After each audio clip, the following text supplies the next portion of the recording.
र आज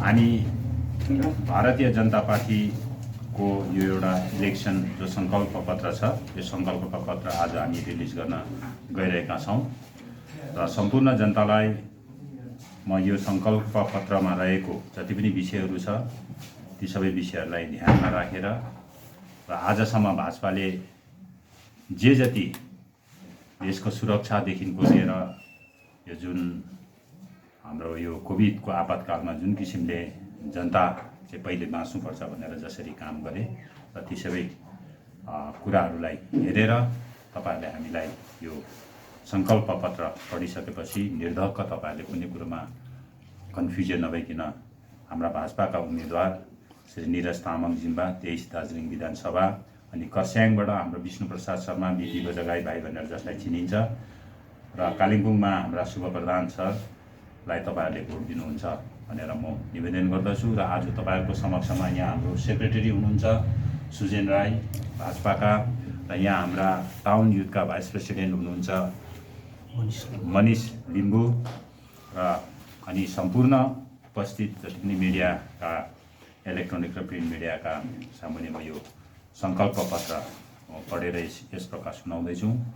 27 मार्च 2021 देखि 8 चरणमा सम्पन्न हुने बङ्गाल विधानसभा चुनावमा जनताको हितार्थ अनेकौं कार्य गर्ने कटिबद्धता भाजपाले आफ्नो सङ्कल्प पत्रमा गरिसकेको छ र पहाड तराई डुवर्सका निमुख जनता भाजपाको निम्ति भाजपाको निम्न सङ्कल्पप्रति हार्दिक स्वागत जनाउँछ र भाजपाको जुन चाहिँ सङ्कल्प पत्र छ, जुन चाहिँ राज्यबाट बङ्गाल विधानसभाको लागि निकालिएको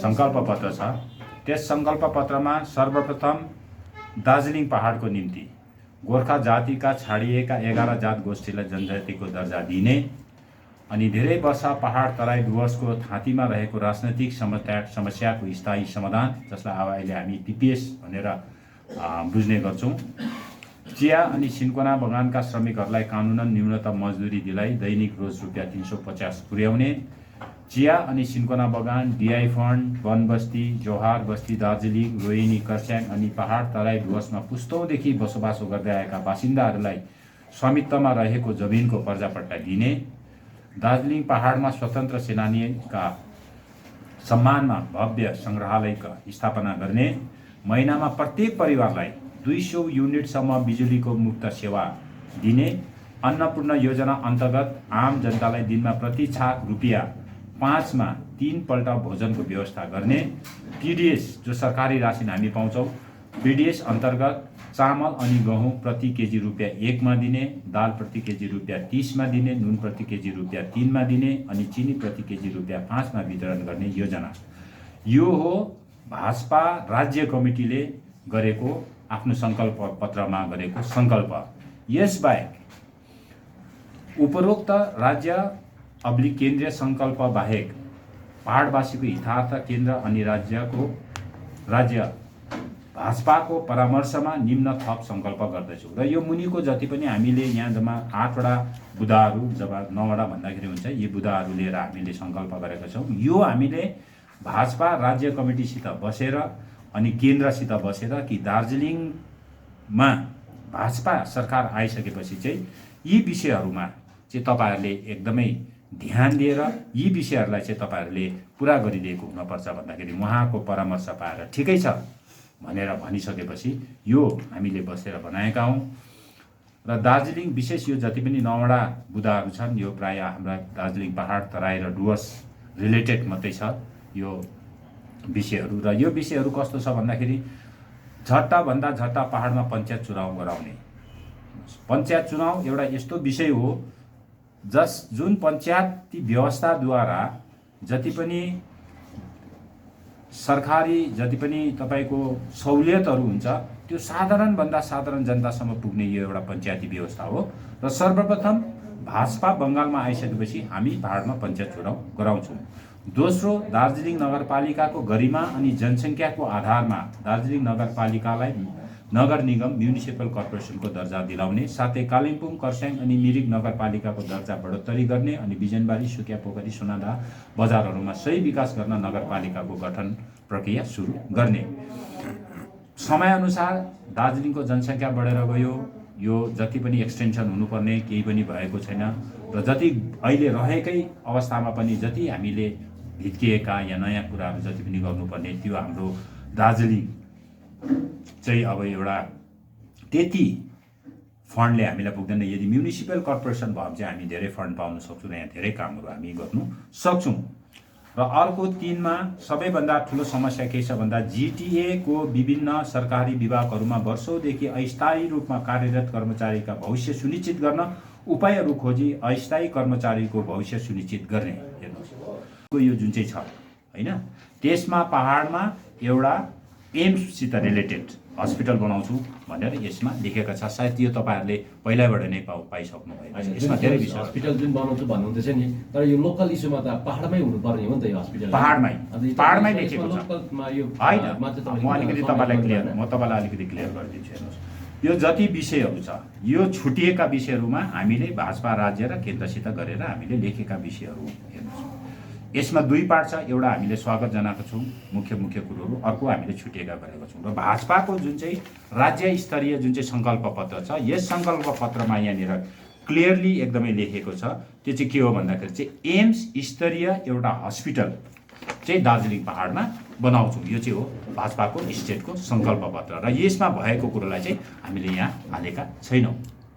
त्यसले चाहिँ जुन चाहिँ हामी देशको नागरिक हौँ, देश बाँचे पनि हामी बाँच्छौँ। र जब 2019 पछाडि कुन किसिमको चाहिँ देशमा आपत आइलाग्यो त्यो सबैले जानेको कुरो हो। हेर्नुहोस्, सबैले जानेको त्यो तपाईँ हामीलाई सबैलाई याद छ होइन। त्यसले गर्दाखेरि धेरै आपत आइसक्यो, धेरै मतलब अब एक्सटर्नल धेरै प्रब्लमहरू आयो होइन। त्यसबाहेक कोभिडले हामीलाई लगभग अहिले तपाईँको 1 वर्षदेखि ज्यादा हामीलाई अचल बनाएर हामीलाई राखिदिइसकेको छ है। र यो एउटा कारण हो। र अर्को कारण चाहिँ के हो भन्दाखेरि त्यति बेला पिपिएस किन हुनु सकेन र 11 जात गोष्ठी किन हुनु सकेन भन्ने कुरो चाहिँ जुन कुरो छ, त्यति बेला 3 पल्ट मिटिङ बोलायो पहाडको लागि। हेर्नुहोस्, नजाने तृणमूल सरकारै हो त्यो मिटिङमा नजाने। हामी त गएको थियौँ त्यहाँनिर, केन्द्र सरकार पनि त्यहाँनिर उपस्थित थियो। अनि यसरी यो ढिलाइ हुनुमा सबैभन्दा ठुलो हात चाहिँ तृणमूल सरकारको छ, किनकि कहिले पनि केन्द्रले बोलाएको मिटिङमा चाहिँ तृणमूल सरकार चाहिँ दिल्लीमा गएर हामीसित मिटिङ बसेन। र अब चाहिँ भाजपाले पहिला केन्द्रले हाल्यो, अब भाजपाले पनि यहाँनिर के गरेको छ, भाजपाले पहिला भन्दै थियो कि होइन बङ्गालले के हुन्छ पिपिएस हुनु दिँदैन हो। तृणमूल सरकारले पर्मानेन्ट पोलिटिकल सल्युसन गराउने पक्षमा थिँदै थिएन, गरेन। तर अब त कमसे कम लोकल इस्युज यो दार्जिलिङ पहाडको अब त कमसेकम भाजपाको स्टेट कमिटीले पनि यो हालेको छ। उत्तर बङ्गाल विकास बोर्डकी स्थापना, चाय बगान, सिन्कोना गार्डन, वन ग्राम आरडीआई फंड की निवासियों को पर्जापट्टा का अधिकार, चाय बगान श्रमिक के मजदूरी को बढ़ाकर 350 रुपया प्रतिदिन, 11 भारतीय गोरखा उपजातियों की अनुसूचित जाति के रूप में पहचान, दार्जिलिङ सिलगढ़ी तराई और डुवर्स क्षेत्र के मुद्दे का स्थायी राजनीतिक समाधान, दार्जिलिङ में भव्य गौरव स्वतन्त्रता सेनानी संग्रहालय की स्थापना, यो सबै कुरो यहाँनिर लेखेको छ। अनि पहाडमा प्रत्येक क्षेत्रमा एम्ससित कनेक्टेड एउटा हस्पिटल बनाउँछु भनेर यहाँनिर गरिसकेको छ। र पहिला भन्दै थियो कि राज्यले दिँदैन, अब केन्द्रले पनि आफ्नो सङ्कल्प पत्रमा हालेको छ, राज्य सरकारले पनि आफ्नो सङ्कल्प पत्रमा हालेको छ। र यसैले भनेको हामीले कि यो जुन 2021 को जुन विधानसभा चुनाव छ, यो चुनाव चाहिँ हामीले एउटा चाहिँ त्योभन्दा अवसर यसलाई हामी ठानेको छौँ। यदि भाजपा सरकार आयो भने चाहिँ हामीलाई पूर्ण विश्वास छ कि यो जे जति उहाँहरूको सङ्कल्प पत्रमा हालेको छ त्यो उहाँहरूले गर्छ। 2021 को विधानसभा 11 जनजातिको घोषणा गर्छु भनेर चाहिँ राजु बिष्ट एमपीले भनिसक्नु भएको थियो होइन, तर त्यो पनि अहिलेसम्म घोषणाधरि गरेको छैन। अहिले हेर्नुहोस्, आजको दिनमा सबैजना शिक्षित छ, सबैजनाले हेर्दैछ, सबैजनाले टिभी हेर्छ, सबैजनाले के अरे जति पनि सेसन हुन्छ होइन, सबै पार्लियामेन्ट्री सेसन पनि सबैजना अहिले टिभीमै घरमै बसेर हेर्नु पाउँछ। यो वर्ष 2019 देखिको यताको जति पनि छ कस्तो कस्तो परिस्थितिमा भयो, कति पर्सेन्टेज चाहिँ त्यहाँनिर एमपीहरू हुन्थ्यो र कति यो कोभिडले गर्दा कति प्रोटोकल गरेर चाहिँ उहाँले गर्छ, यो सबै कुरोलाई नै हामीले कन्सिडर गर्नुपर्छ। र अब एउटा कुरो के छ भन्दाखेरि त्यति बेला जुन कुरो तपाईँले भन्नुभयो यो कुरो तपाईँको सही प्रश्न हो, तर यसको दायित्व कसलाई जान्छ? यसको दायित्व त बङ्गाल सरकारलाई जान्छ। कहिले पनि तृणमूल सरकार बोलाएको, केन्द्र सरकारले बोलाएको मिटिङमा कहिले पनि उपस्थिति भएन। त्यो त तपाईँहरूले गएर चाहिँ तृणमूललाई पार्टीलाई तपाईँले सोध्नुहोस्, वानलाई सोध्नुहोस्, टूलाई तपाईँहरूले सोध्नुहोस् कि आज जुन पार्टीलाई तपाईँहरूले सघाउ पुर्याउँदै हुनुहुन्छ त्यो पार्टी चाहिँ केन्द्र सरकारले बोलाएको मिटिङमा चाहिँ किन आएन? तृणमूल हाम्रोबाट केही अब्जेक्सन छैन भन्ने खालके वक्तव्य दिइरहेको। मिटिङमा त आउँदै आएन, मिटिङमा त आउनु पऱ्यो नि, इन रिटर्न हुनु पऱ्यो नि। मुखले अब्जेक्सन छैन भनेर हुन्छ? उहाँले रिटर्नमा देखाउनु पर्ने, त्यसो भए कुनै जग्गामा पुग्नु सक्थ्यो होला। तपाईँहरूले यो कुरो चाहिँ म तपाईँहरूलाई काइन्डली यो तपाईँहरूको इलेक्ट्रोनिक मिडिया र प्रिन्ट मिडिया मार्फत म तपाईँलाई सोध्छु, यो प्रश्न तपाईँहरूले वानका प्रतिनिधि, टूका प्रतिनिधि र तृणमूलका प्रतिनिधिहरूलाई तपाईँले गएर सोध्नुहोस् कि दुईपल्ट तपाईँहरूलाई यो पहाडको विषय लिएर तपाईँहरूलाई बोलायो र यो बोलाउँदाखेरि चाहिँ तपाईँहरू चाहिँ त्यो मिटिङमा चाहिँ तपाईँहरूको सरकार चाहिँ जब बङ्गालमा थियो नाबन्नाबाट चाहिँ किन पठाएन भने यो सुन्नुहोस् भाजपा यो राज्य सरकारको परामर्श अनि केन्द्र सरकारको परामर्शमा हामीले यो लेखेका हौँ र यसमा जति पनि अस्थायी कर्मचारीहरू छन् उहाँहरूको भविष्य कसरी सुनिश्चित गर्न सकिन्छ भन्ने ती व्यवस्थाहरूमा हामी धेरै काम गर्नेछौँ र यो कसरी गर्ने के गर्ने भन्ने कुरो यो अहिले बोल्नु अलिकति छिटो हुन्छ होला र समय आइसकेपछि हामी उहाँहरूका यो काम गरेका हुन्छौँ। पहाड वाहन मालिक अनि चालकहरूले दिनदिनै भोग्न परेका आपात ट्राफिक समस्या, झमेला अनि प्रताडनहरूको स्थायी समाधान गर्ने प्रतिबद्धता अनि सम्पूर्ण दार्जिलिङ पहाडमा ट्याक्सी अनि प्राइभेट गाडीहरूको निम्ति उचित पार्किङ व्यवस्थाको प्रबन्ध गर्ने प्रतिबद्धता गर्दछौँ। र दार्जिलिङ पहाड एउटा टुरिज्म क्षेत्र हो, खरसाङ कालिम्पोङ पनि टुरिज्म हो, धेरै टुरिस्टहरू पनि यहाँनिर आउँछ। त्यति मात्र नभएर साधारण जनताले पनि अहिले यति साह्रो यो ट्राफिक व्यवस्था यति साह्रो गर्न परेको छ। हामी ड्राइभरहरू, गाडीका मालिकहरू हामी सरकारलाई दोष दिन्छौँ, पुलिस प्रशासनलाई दोष दिन्छौँ। पुलिस प्रशासनले हामीलाई दोष दिन्छ किनकि उपाय नै छैन।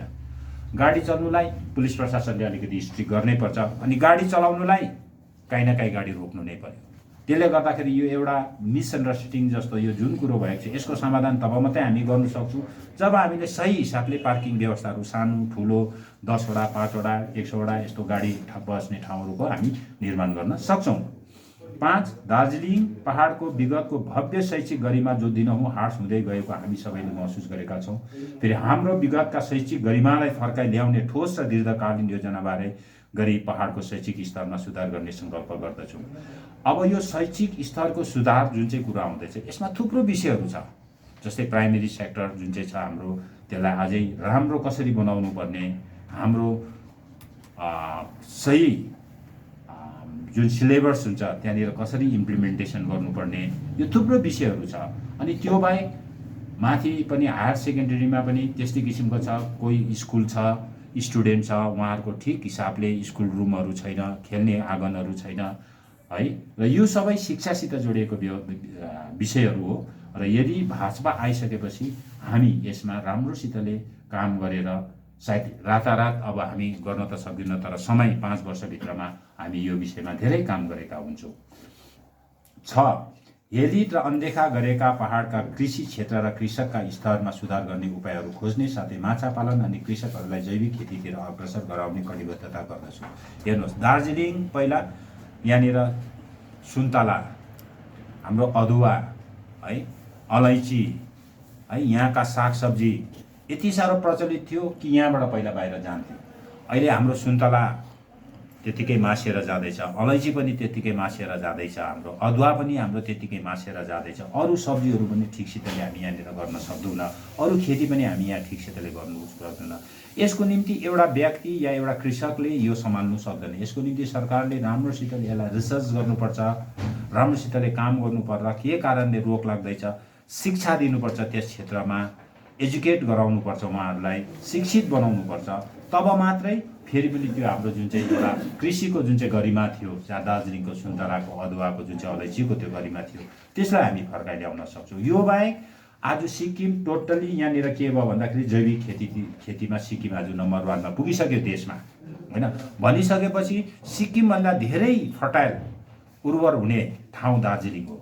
सिक्किममा भन्दा धेरै गाई दार्जिलिङमा पाल्छ, तरै पनि आज हामी त्यतापट्टि हाम्रो कृषकहरूलाई अग्रसर गराउन सकेका छैनौँ र सरकारले धेरै सुविधाहरू सहुलियतहरू पठाउँछ त्यो सहुलियत पहाडसम्म आइपुग्दैन। त्यसले गर्दा त्यसमा पनि हामी धेरै काम गर्नेछौँ। पहाड तराई डुवर्सको स्थायी राजनीतिक समाधान गर्दा अनुसूचित अनि जनजातिलाई कानुनन आरक्षण हामी त्यसको निम्ति हामी पिपिएसमा अनुसूचित र जनजातिलाई अनुसूचित जाति र जनजातिलाई हामी त्यहाँनिर आरक्षण दिनेछौँ। किनकि यो जिटिए हुँदाखेरि पनि यो कार्य भएको छैन अनि जिटिए हुँदाखेरि पनि यो भएको छैन। सारा देशमा पब्लिक रिप्रेजेन्टेसनमा चाहिँ उहाँहरूले भाग पाउनुपर्छ र त्यो कुरो जुन कुरो पाएका छैनौँ यो चाहिँ हामी पिपिएस गर्दाखेरि चाहिँ अनुसूचित जाति र जनजातिहरूलाई उहाँले पाउनुपर्ने हक र अधिकार चाहिँ हामी दिलाएका हुन्छौँ। समग्रतामा पर्यटनको वृद्धि र विकास, बेकारी समस्याका समाधानका उपायहरू खोजी समस्या समाधान गर्ने, वन जङ्गलको संरक्षण र विकास, जल संरक्षण, सिँचाइ अनि पिउने पानीको उचित व्यवस्था साथै झोडा नालाको संरक्षण गर्ने कटिबद्धता हामी गर्दछौँ। यो विषयहरू हो। अनि यो विधानसभा चुनावमा कुनै व्यक्ति विशेष वा नेतालाई विधायक एमएलए बनाउने उद्देश्यले मात्रै होइन, तर हामीले हाम्रा समस्याका समाधानका मार्गदर्शन गर्ने सुनौलो अवसर ठान्दै तपाईँहरूलाई कमलको फुलको चिन्हमा भोट हालेर भाजपाको उम्मेदवारलाई विपुल मतले तपाईँहरूले विजय गराइदिनुहोस् भनी म तिलकचन्द्र रोका है यो भाजपाको जुन चाहिँ यो इलेक्सन कमिटीको कोअर्डिनेटर, यहाँनिर हाम्रो सुजेन राई भाइ हुनुहुन्छ जो सेक्रेटरी हुनुहुन्छ, यहाँ हाम्रो मनिष लिम्बू भाइ हुनुहुन्छ जो युथका टाउनका जो भाइस प्रेसिडेन्ट हुनुहुन्छ। हामी सबै अनि सम्पूर्ण भाजपा परिवारको पक्षमा तपाईँहरूलाई हामी निवेदन गर्दछौँ।